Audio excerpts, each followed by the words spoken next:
The topic of today's video is nutritional interventions for IBD flares.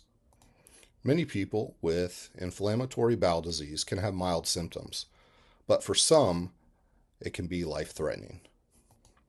IBD encompasses chronic inflammatory conditions of the digestive tract, primarily Crohn's disease and ulcerative colitis.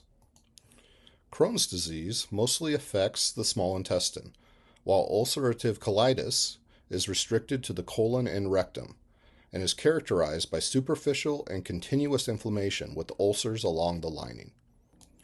Some key factors contributing to IBD are immune system dysfunction, genetic predisposition, and environmental triggers.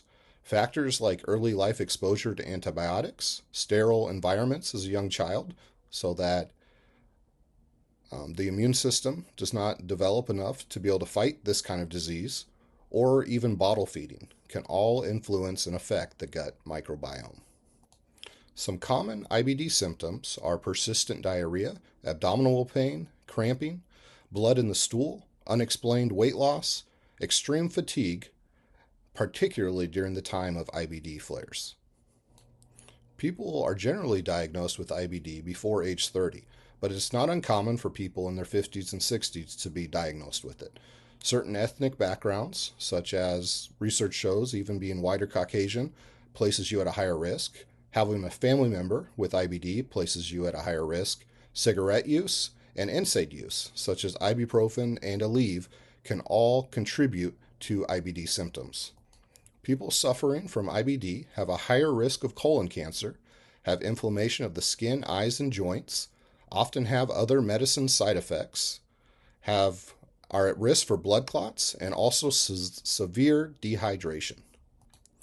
Managing IBD flares involves a two-pronged strategy: medical treatments to control inflammation and symptoms, coupled with targeted nutritional dietary recommendations to support gut health and minimize triggers. Many times surgery can also be an option, and the surgery varies depending if the person has Crohn's or ulcerative colitis. Listed here are some everyday nutritional guidelines for IBD. It's recommended to eat small, frequent meals to aid digestion and reduce intestinal workload. Drink plenty of fluids, especially water, to prevent dehydration. Want to make sure that you have a high fiber diet, consume 20 to 30 grams of fiber.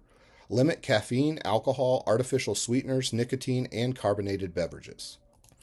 It's also important to keep a detailed food record to identify and avoid individual foods that may trigger IBD symptoms. To manage flare-ups in IBD, it's recommended to have a low-fiber, low-residue diet. Consuming this type of diet helps the bowels to rest during flare-ups. Listed here are a list of low-residue foods for IBD flares. If you look closely at the fruit section, we're looking for fruits that, if placed in water, would dissolve relatively quickly. So things like bananas, raspberries, applesauce, fruit juice without pulp. For meats, we're kind of staying away from your classic red meats. So you're looking more to things like poultry, fish, and eggs. Foods to avoid during IBD flares would include anything raw or high fiber, and veggies such as corn, broccoli, or cabbage. Avoid caffeinated beverages. Stay away from whole grains. After a flare, it's important to ease back into your normal diet. As we've seen in this presentation, diet plays a crucial role in managing IBD symptoms and flares.